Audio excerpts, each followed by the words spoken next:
అందరికీ నమస్కారం. స్టార్ జే మనం న్యూస్ కు స్వాగతం.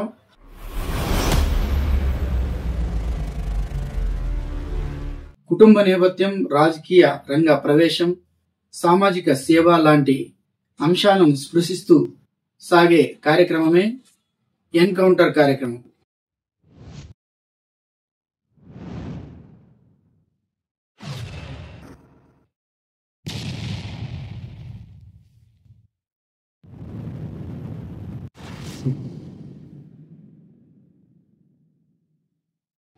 ఈ కార్యక్రమంలో రాజకీయ నాయకులు, సామాజికవేత్తలు మొదలైన వారి జీవిత విశేషాలను, రాజకీయ విశేషాలను ప్రతిబింబించే ఇంటర్వ్యూ కార్యక్రమమే ఎన్కౌంటర్. హాయ్, హలో, అందరికీ నమస్తే. వెల్కమ్ టు స్టార్ జే మనం న్యూస్. ప్రతిసారి రాజకీయాల గురించి, వార్తల గురించి, ప్రతి చోట ఏం జరిగినా మీకు క్షణాల ముందు తీసుకొస్తున్న స్టార్ జే మనం న్యూస్ ఎన్కౌంటర్ పేట సీజన్ 2 ఈ యాంగిల్లో పోతూ ప్రతి ఒక్కరి వాళ్ళ బాధలు, కష్టాలు మీకు వివరిస్తూనే ఉన్నాం. ఈరోజు ఎన్కౌంటర్లో చిన్నప్పటి నుండి ఎంతో గారాలుగా పెరిగి, ఎంతో కష్టపడి పైకి వచ్చి యువ నాయకుడు స్థాయి నుంచి నేడు ఆంధ్రప్రదేశ్ రాష్ట్ర వాల్మీకి కార్పొరేషన్ డైరెక్టర్గా ఎదిగిన డివి ఆంజనేయులు గారితో మనము ఇంటర్వ్యూ చేయబోతున్నాం. నమస్కారం అన్న. నమస్కారం. వెల్కమ్ టు స్టార్ జే మనం న్యూస్నా. ఓకే, ముందుగా మా స్టార్ జే మనం కోసం మొదటి ప్రశ్న ఏంటంటే, ముందుగా మీ అమ్మ నాన్న గురించి మా ప్రేక్షకులు చెప్పండి. మా అమ్మ పేరు వెంకటమ్మ, నాన్న పేరు వెంకటరాముడు. మా అమ్మ 96 మార్చి 23న మరణించడం జరిగింది. నాన్నగారు ఇప్పటికి మా దగ్గరనే ఉన్నారు. సాధారణ రైతు కుటుంబం. మేము ముగ్గురు. మాకంటే అక్క పెద్దాయమ్మ, మరి తమ్ముడు ఉన్నారు. ఇదే నాయన చెరువు. అమ్మది ఇక్కడే, నాన్నది ఇక్కడ. నేను డిగ్రీ వరకు చదువుకున్నాను. మాకు ప్రైమరీ విద్య 1 నుంచి 5 వరకు ఇక్కడ నాగనాయనచెరువులోనే జరిగింది. 6th నుంచి 10th వరకు హై స్కూల్ సోమందేపల్లి.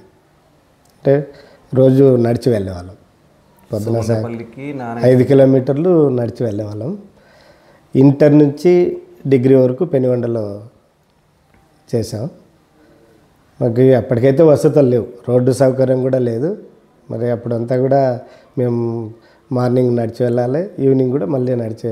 పొద్దున 5 కిలోమీటర్లు, సాయంత్రం 5 కిలోమీటర్లు, డైలీ 10 కిలోమీటర్లు నడిచేవాళ్ళం. డిగ్రీలో BA తీసుకున్నాం. చదువు కష్టంగా, మాకు ఫ్యామిలీ కష్టంగా ఉన్నా మరి చదువు మీద కూడా దృష్టి పెట్టి మనం కూడా చదువుకోవాలి, చదువు ఉంటేనే మనకు కూడా భవిష్యత్తులో ఉపయోగపడుతుంది అనే దాని మీద, చదువు మీద కూడా ఎక్కువ దృష్టి పెట్టి ఎంత కష్టమైనా డైలీ నడుచుకుంటూ వెళ్ళి వచ్చినా కూడా మరి విద్యాభ్యాసం అయితే డిగ్రీ వరకు చేయాలనేటువంటి ఉద్దేశంతోనే చేసాం. మాకు అప్పటికి ఇక్కడ మా విలేజ్లో 120 కుటుంబాలు ఉంటే అప్పటిదాకా డిగ్రీ చేసిన వాళ్ళు 95 వరకు ఎవరు లేరు మా వాళ్ళ. మొట్టమొదట డిగ్రీ చేసిన నేనే. అయితే చదువుకుంటూనే మీకు, అంటే మా స్టార్ జే మనం న్యూస్ తెలిసింది అంటే, మీరు ఆ కాలంలోనే సైకిల్ ఎప్పుడైనా పూల వ్యాపారం కూడా చేసేవాళ్ళంట, బస్సులకి లగేజ్ చేసేవాళ్ళంట. అవి చూసుకుంటూనే మీరు చదువు అభ్యాసం చేశారు. మాకు మా తోటలో కూడా మల్లెపూలు తోట ఉంది. దాంతోపాటు మా విలేజ్లోటివి, తర్వాత కొత్తపల్లివి, 2 విలేజ్ల్లో సేకరించి అప్పుడు సైకిల్ మీదనే పోయేవాళ్ళం. సైకిల్తోనే వచ్చేసి ఇక్కడవన్నీ తీసుకొని మళ్ళీ కొత్తపల్లికి వచ్చి అవి తీసుకొని తుమ్కూరు, పెద్దబల్లాపురంకి వెంకటేశ్వర బస్సుకు పార్సల్ వేసాము. సైకిల్లోనే తీసుకొచ్చి వేసాము. అప్పుడు ఎట్లా అంటే ఇంటర్కు మాకు 8 గంటల నుంచి 12:30 వరకునే క్లాస్ ఉండేది. డిగ్రీకి 1 గంట నుంచి ఉండేది. డిగ్రీ పోయేటప్పటికి మేము 10:30కు ఇక్కడ ఇవి పూలన్నీ వ్యాపారం చూసుకొని పార్సల్ అన్నీ వేసేసి 1 గంటకు మళ్ళీ కాలేజీకి పోయేవాళ్ళు. సో పెద్ద కొడుకు ఆ బాధ్యత నిర్వహిస్తూ కష్టపడుకుంటుండే మీరు చదువు కూడా అభ్యాసం చేశారు. కుటుంబ బాధ్యతలు కూడా విద్యాభ్యాసం వయసులోనే కుటుంబ బాధ్యతలు తీసుకున్నాం. సో అయితే వ్యాపారం చేసుకుంటూనే సైకిల్ మీదనే పూలు మోసుకుంటూ అదే సైకిల్ ఉండే గుర్తుండే పార్టీ ఎక్కేశారు. సైకిల్ గుర్తు మీద అంటే అది నాకు హోటక్ రాకముందు నుంచి కూడా తెలుగుదేశం మీద చాలా అభిమానం. మొట్టమొదట నాకు గుర్తున్నది 89లో నాకు ఇంకా ఓటక్ లేదు, నేను 9th క్లాస్ అప్పుడు. 89 ఎలక్షన్ జరిగినప్పుడు అప్పుడే నేను పార్టీ మీద అభిమానంతో దొంగ ఓటు వేసేదానికి పోయినా ఆ రోజు ఫస్ట్ స్టార్ట్ చేసింది దొంగ ఓటు వేసే తెలుగుదేశంకు ఓటేసాను. దొంగ ఓటేసారు అప్పటికే. అప్పటికి మన అధికారులు పట్టించుకోలేదు మళ్ళీ. ఆ రోజు గొడవ కూడా అయింది. ఇక్కడున్న కాంగ్రెస్ పార్టీ ఏజెంట్ అబ్జెక్షన్ పెట్టడం, మరి వాళ్ళు ఆఫీసర్లు కూడా దాని మీద అబ్జెక్షన్ చేస్తే సరే దీనని అప్పటికే మా విలేజ్లో ఏమంటే కాంగ్రెస్ 20%, 80% టీడీపీ ఉండేది అప్పటికి. ఆ కాలంకే 83 నుంచినే. నేను 89లో ఓటు వేసేదానికి పోయినప్పుడు మా పెద్దనాన్న కూడా మా అన్న లేకపోయిన ఊర్లో ఆయన ఓటు వేసేదానికి పోయినా చేస్తే ఇంకా అప్పటికి ఇంకా ఆ పక్క ఈ పక్క అంతా కూడా పబ్లిక్ గుంపుగా ఘర్షణ వాతావరణం ఏర్పడింది. ఇక్కడ టీడీపీ వాళ్ళు మా వాళ్ళు చూస్తే 100 మంది గుంపుగా ఉన్నారు, ఆ పక్క చూస్తే 10 మంది ఉన్నారు. ఆ దాన్ని చూసి అక్కడున్న పోలింగ్ ఆఫీసర్లు వాళ్ళు కూడా అరే ఏమైంది ఒక ఓటుతో ఏమవుతుందో పిల్లాడు ఏదో మోజు మీద వేయాలని వచ్చినాడు కదా వదిలేసేయండి మీరు గ్రామాల్లో ఎందుకు కక్షలు పెంచుకుంటారని వాళ్ళు కూడా అవతలాలకు కూడా సర్ది చెప్పి ఏజెంట్ వాళ్ళకి ఆ రోజు ఆఫీసర్లు నాతో ఫస్ట్ ఓటు వేయించడం జరిగింది. సో దొంగ ఓటుతోనే తెలుగుదేశం పార్టీలో అరంగేట్రం చేసేసారు. సో ముఖ్యంగా రాజకీయం మీద ఎందుకు అంత అవగాహన కలిగింది, మీకు ఎందుకు అంత మక్కువ అయింది, ఎందుకు తెలుగుదేశం పార్టీ అంటే అంత ప్రేమ? అంటే తెలుగుదేశం మీద ప్రేమ అనే దానికంటే రామారావు పార్టీ పెట్టిన తర్వాత అట్టడుగున ఉన్నటువంటి బడుగు బలహీన వర్గాలకి, ఎస్సీ మైనార్టీలకి అందరికీ కూడా ఒక రాజకీయం అంటే ఏమనే దాని మీద ఒక అవగాహన వచ్చింది.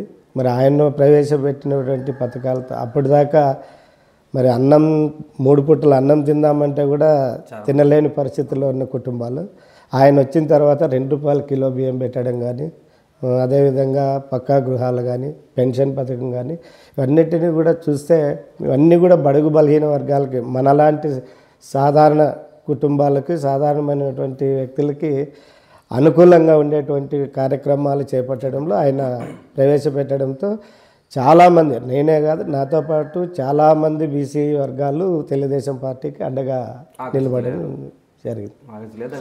ఆ క్రమంలోనే మనం కూడా ఆ పార్టీ మీద కొంచెం మొదటి విద్యాభ్యాసం నుంచినే కూడా ఆ తెలుగుదేశం జెండా అనేది కొంచెం ఓటకు లేకపోయినా అది ప్రచారం దీనికి వచ్చి జెండా పట్టుకొని ఎగిరేవాళ్ళం.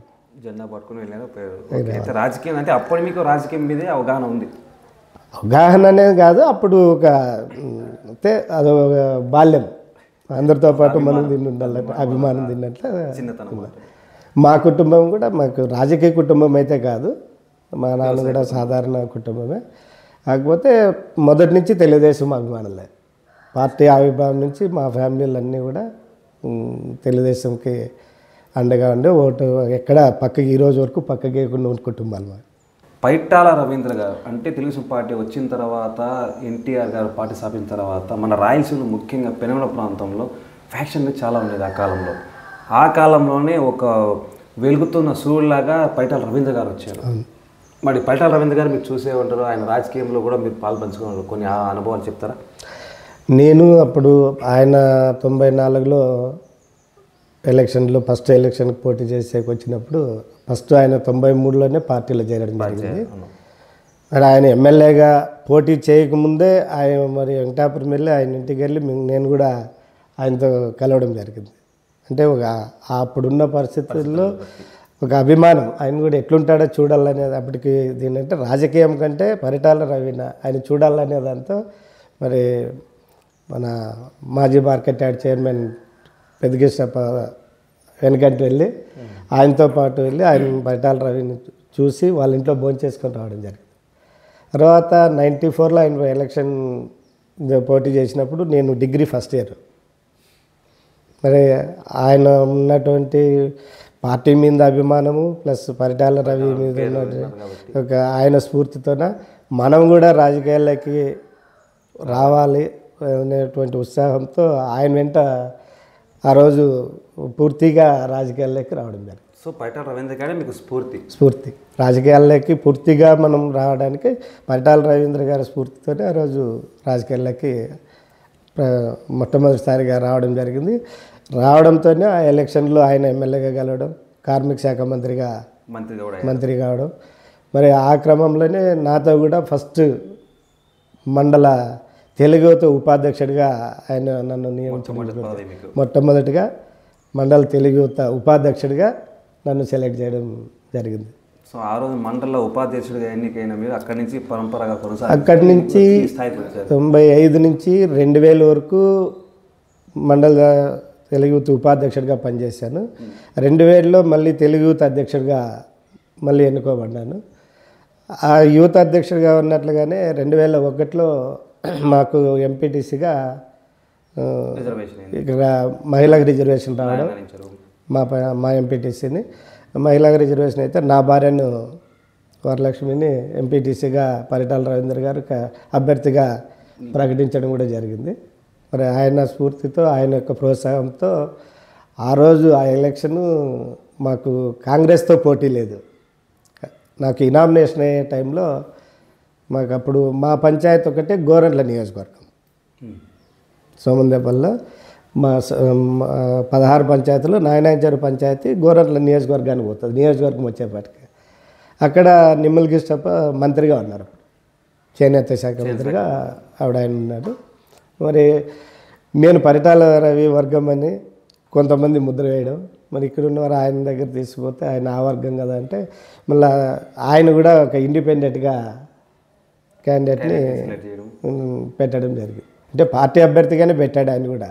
మా ఎలక్షన్ జిల్లాలో ఈనాడు పేపర్లో వారం రోజులు ముఖ చిత్రం మాదే ఉండేది. ఒకే పార్టీలో 2 బీఫారాలు, ఒకే పార్టీలో 2 బీఫారాలు. ఇటువైపు నుంచి పట్టాల నుంచి మీకు అక్కడ బీఫారం ఒకటే ఇవ్వాలా, కానీ 2 బీఫారాలు ఇచ్చారు మాకు. పట్టాల రవి నుంచి ఒకరు, పరిటాల రవి గారు మాకు ఇచ్చారు. మళ్ళీ నిమ్మల కిష్టప్ప గారు బుస్సాగర్పల్లి జయమ్మ అని ఒక ఆమె ఉంది, ఆమెకు ఆయన టికెట్ ఆయన బీఫార్మ్ ఇచ్చి పంపించాడు. అయితే ఎవరైతే అంటే మామూలుగా మనం ఎలక్షన్ కమిషన్ దీని రూల్స్ ప్రకారం ఎవరైతే ముందుగా ఇచ్చింటారో వాళ్ళకి పార్టీ సింబల్ క్వాలిఫై వాళ్ళు పార్టీ తరఫున క్యాండిడేట్గా మేము ముందుగా ఇచ్చిన నాకు పార్టీ సింబల్ ఇచ్చారు. వాళ్ళు లేట్గా ఇచ్చిన దానికి విత్డ్రా చేసుకోమంటే వాళ్ళు చేసుకోవాలి. ఆయన కంటెస్ట్ చేయాలంటే ఇండిపెండెంట్గా పెట్టారు. ఎవరు గెలిచారు? ఆ ఎలక్షన్లో భారీ మెజార్టీతో మేము గెలిచాం. సో 2 మంత్రుల మధ్య 2 బీఫారాలు. సో అప్పటి నుంచే మనకు వర్గాల టైప్ కనిపించింది. అప్పుడు గోరంట్ల నియోజకవర్గం, ఇప్పుడు పెనుగొండ నియోజకవర్గం. ఓకే, అయితే ఆ కాలంలో ఫ్యాక్షనిజం అనేది చాలా ఉండింది. మేము కూడా చిన్నప్పుడు చాలా విన్నాము ఫ్యాక్షన్ కాలం. మీరు కళ్ళారా చూసినప్పుడు ఏమన్నా ఉన్నాయా? అంటే ఫ్యాక్షన్ అనేది పెనుగొండ ధర్మారం ప్రాంతాల్లో మరి రాజకీయంగా కాకపోయినా వాళ్ళ 2 కుటుంబాల మధ్య కూడా ఉన్న దీంతో కూడా ఎక్కువ ప్రభావం ఉండింది. కాకపోతే ప్రత్యక్షంగా మేమైతే ఎప్పుడు మనం దాంట్లో ఎప్పుడు చూడలే. పేరైతే ఉంది కానీ ఫ్యాక్షన్ అని అది మన వరకు, మన మండలం వరకు ఎప్పుడు లేదు ఫ్యాక్షన్.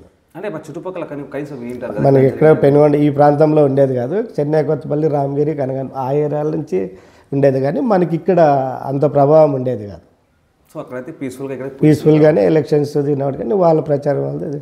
మరి అనుకోకుండా 95లో మళ్ళీ మన పరిటాల రవి బై ఎలక్షన్ దీన్ని వచ్చినప్పుడు మన చల్లాపల్లి నారాయణప్ప సర్పంచ్ని హత్య చేయడం జరిగింది. మన మొట్టమొదటిగా మన మండలంలో జరిగిన ఫ్యాక్షన్. ఆయన ఫ్యాక్షనిస్ట్ కాదు, ఒక ఎలక్షన్లో భాగంగా దీన్ని వాళ్ళు ఏదో భయభ్రాంతులు చేయాలా, తెలుగుదేశం క్యాడర్ని భయభ్రాంతుల్లో చేయాలా, యాక్టివ్ కాకుండా ఉండాలంటే ఎవరో ఒకరిని చేయాలనే ఉద్దేశంతో ఆ రోజు ఆయన స్వర్గీయ నారాయణప్ప గారిని హత్య చేయడం జరిగింది.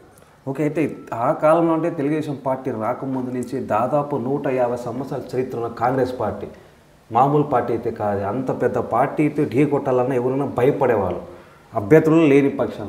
అలాంటి టైంలో ఎన్టీఆర్ గారు పార్టీ పెట్టడము, తెలుగుదేశం పార్టీ అధికారంలోకి రావడము, అయినా కూడా కొన్ని చోట్ల మామూలు ప్రాంతాలు కావచ్చు, పల్లెలు కావచ్చు, భయభ్రాంతులు అలాగే ఉండేవి.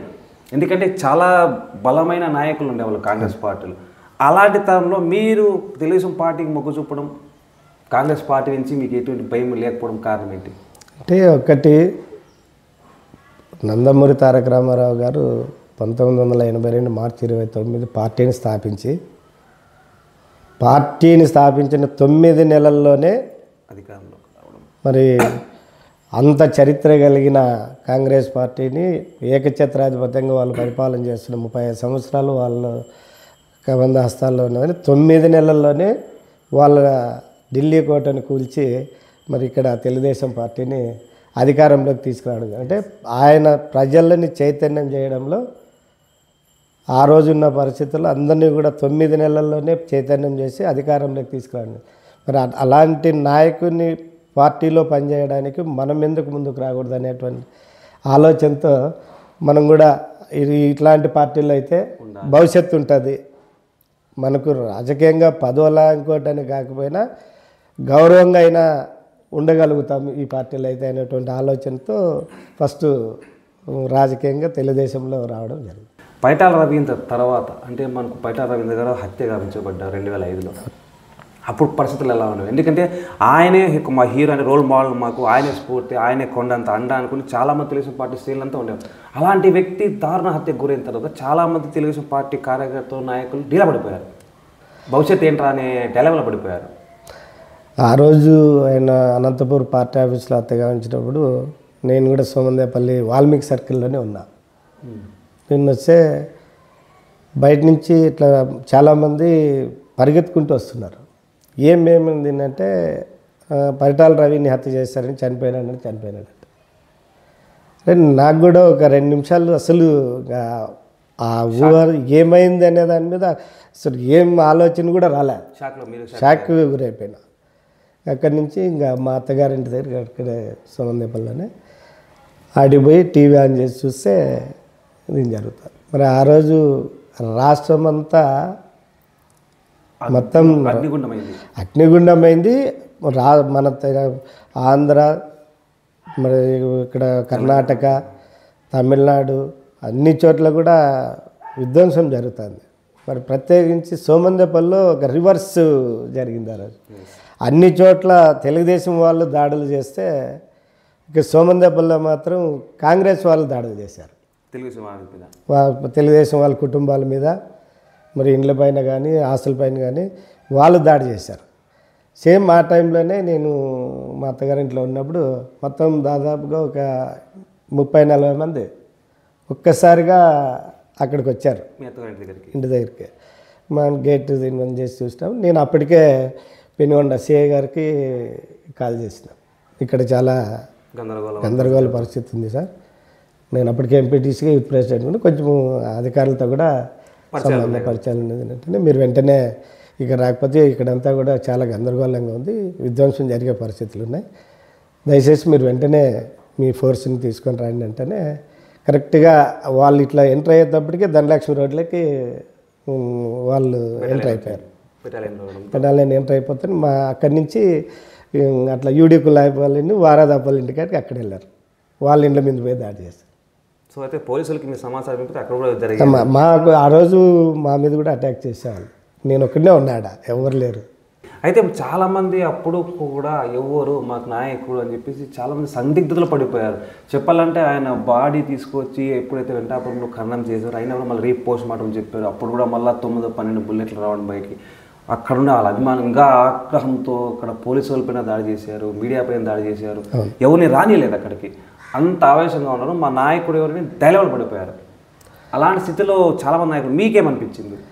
ఇప్పుడు నేనేమైతే ఇప్పుడు ఆయన ఎన్ని రోజులు బతికాడు అనేది కాదు, ఎలా బతికాడు ఆయన కేవలం 10 సంవత్సరాలే రాజకీయాల్లో. ఆయన ఎమ్మెల్యే 94 నుంచి 2004 ఆయన చరిత్రలో నిలిచిపోయాడు. ఆయన చేసినటువంటి త్యాగం, ఆయన దుండగుల చేతిలో మరణించిన ఈ రోజుకి కూడా రాష్ట్రమంతా పరిటాల రవి అనేది ఒక వ్యక్తి కాదు, ఒక శక్తిగా మిగిలిపోయాడు. ఆ శక్తి మా అందరికీ ఇచ్చిపోయాడు ఆయన. నేను వ్యక్తి పోయినా నా శక్తి ఉంది, ఖచ్చితంగా మీరు దాన్ని కాపాడుకొని ఆ శక్తి మీకు తోడ్పడుతుంది, మీరు జీవితం మరి మీరు ముందుకెళ్ళండి అనేటువంటి ఒక భరోసా ఇచ్చినట్లుగా ఏమైతే ఏమో కానీ మరి మనం ఆ కుటుంబానికైతే మళ్ళీ అండగా ఉండాలనేటువంటి ఉద్దేశంతో బై ఎలక్షన్లో సునీతమ్మ గారు బై ఎలక్షన్కి అందరూ కూడా సందిగ్ధం కావడం.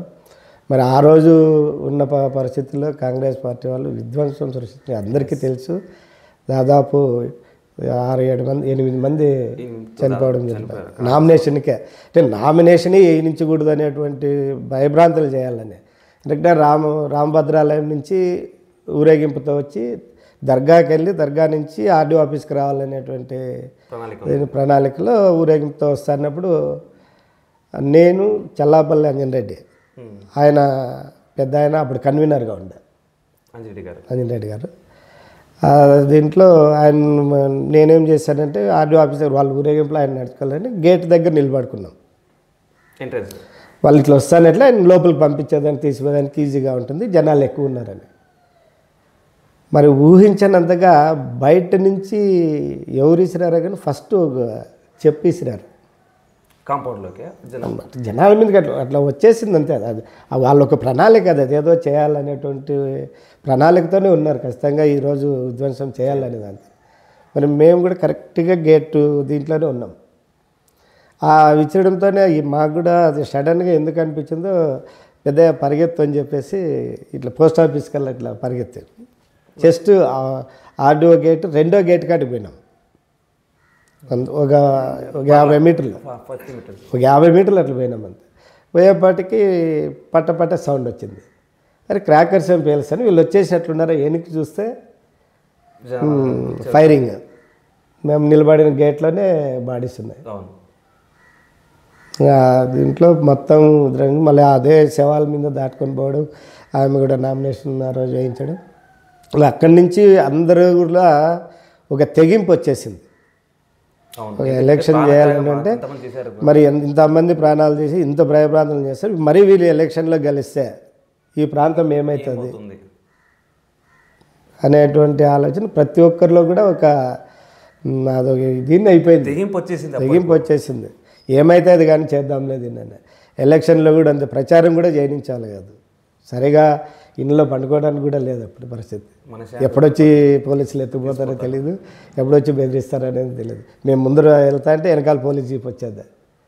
మరి అలాంటి పరిస్థితుల్లో ప్రజలు కూడా మరి ఆ రోజు ఉన్నటువంటి పరిస్థితుల్లో ప్రజల్లో ఉన్నటువంటి చైతన్యంతో మరి ఆ పరిటాల రవీంద్ర మీద ఉన్నటువంటి అభిమానం కావచ్చు, తెలుగుదేశం పార్టీ మీద అభిమానం కావచ్చు, మన ప్రాంత యొక్క పరిస్థితుల అవగాహన కావచ్చు, అన్ని రకాలు కూడా ప్రజలు కూడా ఆ రోజు వాళ్ళు ఎన్ని ప్రలోభాలు పెట్టినా మంచి మెజార్టీతో మరి పరిటాల సునీతమ్మను కూడా గెలిపించుకోవడం జరిగింది. ఓకే. అయితే పరిటాల రవీంద్ర గారితో పాటు పనిచేశారు. దాంతోపాటు పరిటాల రవీంద్ర గారి ప్రియ శిష్యుడు కూడా ఉన్నారు. మనకు ప్రజెంట్ పెనుగొండ మాజీ ఎమ్మెల్యే గారు, ప్రజెంట్ ఎంపీ గారు, హిందూపురం పార్లమెంట్ బీకే పార్థసారథి గారు, ఆయన కూడా పరిటాల రవీంద్ర వెనకంటే నడిచారు. ఆయనకు కూడా ఇప్పటికీ ఆయన ప్రతిసారి చెప్తుంటారు పార్థసారథి, పరిటాల రవీంద్ర అంటే ఒక సూర్యుడు, ఆయన చెప్పిన మార్గం మేము ఫాలో అవుతున్నాము. మరి పరిటాల రవీంద్రతో పాటు పనిచేసిన పార్థసారథి గురించి కొన్ని మాటలు. పార్థసారథి గారిని మీ ప్రత్యక్ష ఎన్నికల్లో ఆయన 95లో జెడ్పీ చైర్మన్గా పరిటాల రవి గారి ఆశీస్సులతో జెడ్పీ చైర్మన్ కావడం జరిగింది. అయితే మేము అప్పటికి ఇంకా ఆయన అంటే ఆ ఎలక్షన్లో అయితే ఇంకా జెడ్పీటీసీ ఎలక్షన్లే కాబట్టి మేము ఆ ఎలక్షన్లో పార్టిసిపేట్ చేసింది లేదు. 99లో ఆయన ఎంపీగా పోటీ చేశారు. మరి అప్పుడు ఆ ఎన్నికల్లో ఆయనతో పాటు మేము కూడా ఆయనకు ఆ పార్టీ అభ్యర్థి గెలుపు కోసం, మరి పార్థసారథి గారి గెలుపు కోసం కానీ, పరిటాల రవీంద్ర గారి గెలుపు కోసం కానీ పనిచేయడం జరిగింది. ఆ రోజు ఫస్ట్ స్టార్టింగ్ 99లో సెప్టెంబర్ 4వ తేదీ ఎలక్షన్. మాకు కరెక్ట్గా నా మ్యారేజ్ వచ్చేసి ఆగస్ట్ 29, మ్యారేజ్ అయిన 5 డేస్కే ఎలక్షన్. సో మీకు మ్యారేజ్ అనే సంబరాల కంటే ఈ సంబరం అంటే ఎలక్షన్ కదా ఉన్నాం. ఇంకా 99లో ఆయనతో పాటు ఇంకా జర్నీ చేయడం జరిగింది. 99లో ఎంపీగా, మరి 2004లో మళ్ళీ ఎంపీగా కూడా ఆయన పోటీ చేయడం జరిగింది. పరిటాల రవీంద్ర గారు ఎమ్మెల్యేగా పోటీ చేయడం, ఆయన ఎంపీగా పోటీ చేయడం. మరి తక్కువ మెజార్టీలో ఎంపీగా 1800 ఓట్లతో ఆ రోజు ఓడిపోవడం జరిగింది. మరి అదేవిధంగా మరి 2009లో ఎమ్మెల్యేగా నిలబడ్డారు. అప్పుడు నేను మండల పార్టీ అధ్యక్షుడిగా ఉన్నాను. మరి ఆ ఎలక్షన్లో ఆయనకు పూర్తిగా దీని ఉన్నాం. పార్టీ మండల పార్టీ అధ్యక్షుడితో పాటు ఆ ఎలక్షన్లో జనరల్ ఏజెంట్గా కూడా పనిచేయడం జరిగింది.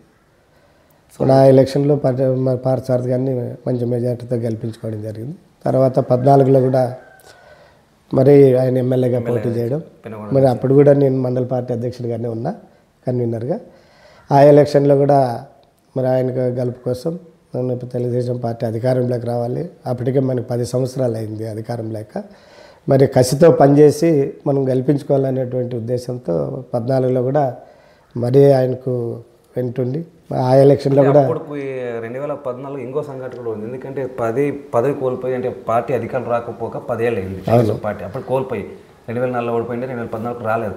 దాంతోపాటు ఇంకోటి ఏంటి, రాష్ట్ర వ్యాప్తంగా మన ఆంధ్రప్రదేశ్లో ముఖ్యంగా తెలుగుదేశం పార్టీసే కాదు, పార్టీయే కాదు, చెప్పాలంటే కాంగ్రెస్ పార్టీ మీద ప్రజలంతా ఒక రకమైన కోపంతో ఆవేశం. ఎందుకంటే మన రాష్ట్రాన్ని 2 ముక్కలుగా విడిగట్టారు. అవును, అది చాలా ప్లస్ అయింది. మేము ఆ 10 ఏళ్ళు అధికారం పోయినప్పుడు 13లో ఫస్ట్ 2013లో నేను మండల పార్టీ అధ్యక్షుడిగా ఉన్నా.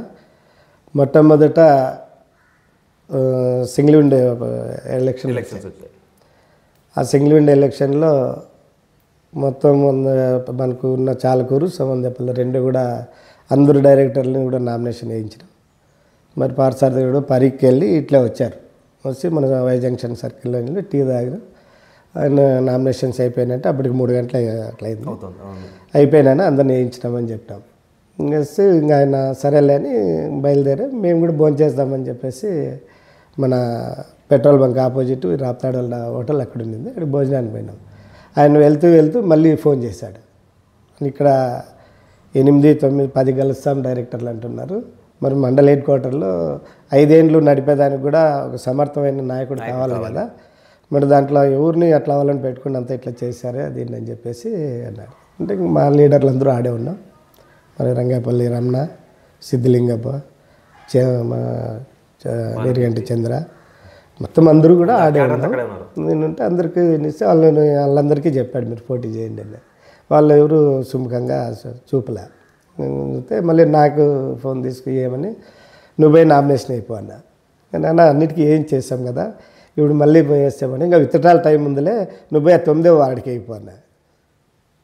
ఆయన దీని క్యాజువల్గా దీన్ని అనేసి సరే పెద్దగా ఆయన ఎమ్మెల్యేగా ఆయన ఆదేశాలు మనం పాటించాలి దీన్ని అనేసి పోయేసి ఆఫీస్లో పోయి ఇంకో 10 నిమిషాలు టైం ఉంది అంతే నామినేషన్స్. నేను నా ఓటు వచ్చేసి 2వ వార్డులో ఉంది ఇక్కడ, కానీ 9వ వార్డుకి వేసాడు. 9వ వార్డుకి వెళ్ళా. నాకు ప్రతిపాదించే వాళ్ళు ఆ వార్డు వాళ్ళు కావాలి. ఇంకా అప్పటికి మళ్ళీ వాళ్ళు ఎవరున్నారు దీన్ని అని చెప్పేసి ఇంక నేను లోపలికి కూర్చున్నా. మళ్ళీ మాగే చెరువుకి బండేసి పంపించి మళ్ళీ ఒక 2 పిలిపించుకొని లాస్ట్ ఇంకా టైం అయిపోయినప్పుడు నామినేషన్ వేసాం. ఆ నామినేషన్ వేసాం కానీ ఆ ఓటర్ లిస్ట్ తీసుకొని చూస్తే ఒక వార్డుకి 171 ఓట్లు ఉన్నాయి. మరి 171లో 120 దాకా అవతల పార్టీవే ఉన్నాయి, వైసీపీ కాంగ్రెస్వే ఉన్నాయి. ఎట్లా గెలుస్తాం దీన్ని అనేది మరి దీన్ని చూస్తూ సరే వేసినాం. ఆయన మాట కాదనిలాక మనం పోటీ చేసినాం దీని చూశాను. ఇంతటాల టైం వరకు టైం ఉంది కదా మాట్లాడదాం అని. ఇంకంత లోపల మరి మనం కూడా విలేజ్లు తిరగాలి చూశాం. మరి అవతలు ఎవరు ఉన్నాయి ఇతలు ఎవరు ఉన్నాయి, మరి అవతల వాళ్ళని కూడా మన వైపు ఎట్లా ఇది చేసుకోవాలని ఆకర్షిస్తేనే మనం గెలుస్తాం, లేకపోతే గెలవలేము. సరే అని మా ప్రయత్నంలో ఇంకా దిగిపోయారు. ఏ విధంగా చేసుకోవాలనేటువంటి ప్రణాళికతో చేసుకున్నాం దాన్ని. చేస్తే ఆ ఎలక్షన్లో మాకు 120 వాళ్ళు ఉండి 50 మా ఉన్నా మళ్ళీ ఆ దీంట్లో 38 ఓట్ల మెజార్టీతో గెలిచాను. ఎవరు ఊహించలేదు అప్పుడు ఓడిపోతామనే సీటు అన్నారు. మరి అన్ని తక్కువ ఓట్లలోనే మరి మెజార్టీ కూడా 38 ఓట్లు మళ్ళీ మెజార్టీతో గెలిచాం దాన్ని. ఆ 38 ఓట్ల మెజార్టీతో డైరెక్టర్గా గెలిచాం. కానీ 6 మంది డైరెక్టర్లు మేము గెలిచాం, 4 వైసీపీ, 3 కాంగ్రెస్, 7 ఆపక్క. అక్కడ మళ్ళీ ఒక ట్విస్ట్ ఎట్లా ఉందంటే ఫస్ట్ రోజు మేము పోయి నామినేషన్ వేస్తే వాళ్ళు రాలే, 2 పార్టీలు రాలే, కోరం లేదని చెప్పేసి మళ్ళీ పోస్ట్ పోన్ చేశారు. నెక్స్ట్ డే మళ్ళీ పోయి ఫస్ట్ మేమే నామినేషన్ వేసాం. నామినేషన్ వేస్తే నేను ప్రెసిడెంట్గా నామినేషన్ వేసాను, మేకలపల్లి వెంకటేశ్వర అప్పుడు వైస్ ప్రెసిడెంట్గా వేయించాం. మళ్ళీ మేము అయిపోయిన తర్వాత వైసీపీ వాళ్ళు వచ్చారు. వాళ్ళు వచ్చి ప్రెసిడెంట్కి నామినేషన్ వేశారు. ఇంక మన 4 ఉన్నారు కాబట్టి ఒక అభ్యర్థి 2 ప్రతిపాదకులు సరిపోతే 3 అయిపోయినారు. ఇంక వైస్ ప్రెసిడెంట్ పోటీ చేసేదానికి లేరు. సరే మళ్ళీ కాంగ్రెస్ వచ్చారు, వాళ్ళు 3 ఉండేది, ఒక అభ్యర్థి 2 ప్రతిపాదకులు, ఆ 3 కలిసి ప్రెసిడెంట్కి వేస్తారు. వైస్ ప్రెసిడెంట్ మాది నామినేషన్గా ఏకగ్రీవం అయిపోయింది, అధ్యక్షుడికి ఉంది. అక్కడ 2 గంటల వరకు విత్డ్రాల్కు టైం ఉంది. సరేలే ఇంకా అట్లా పోయినా కూడా మనం ఒక ధీమాగా ఉన్నాం, మనకి 6 మనకున్నాయి, 4 ఒకరివి 3 ఒకరివి, వాళ్ళకేం లేదు కదా, మనమే కలుస్తాం కదా అనుకున్నాం. అనుకున్న సందర్భంలో